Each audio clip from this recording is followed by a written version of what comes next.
There it is. That's his dinosaur roar.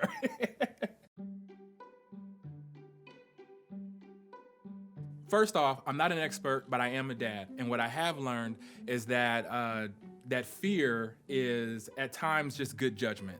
So be patient with your child, and in most cases, it's a phase and they will get over it. Let's talk about the 4 things that I use to help Jackson manage and overcome fear. The first thing, validate their feelings. So while something may seem strange to you, it is a real fear for them.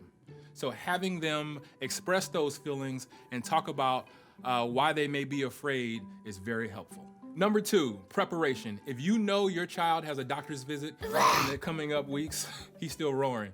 In the coming up weeks, what you can do is read him some doctor books and use a stethoscope or some doctor items. Wanna try it, buddy? Test my heart.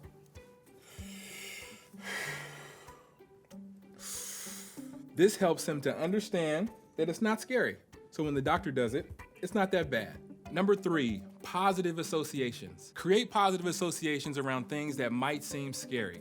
If your child is afraid of vacuums, when the vacuum is off, try dressing the vacuum up and putting a scarf around the vacuum, putting on a silly hat around the vacuum. If your child is afraid of dogs, get a toy dog.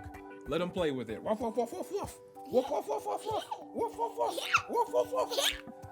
Now he loves dogs. And number 4, words of affirmation. Words have power.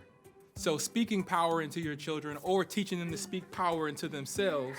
Come here, buddy. Speaking power into themselves is a way to help with fear. So saying things like, Jackson, you are brave. Say, I am brave. Say, I am smart. I can do anything. Say, I can do anything. You're not giving me anything. It's cool. Bye-bye.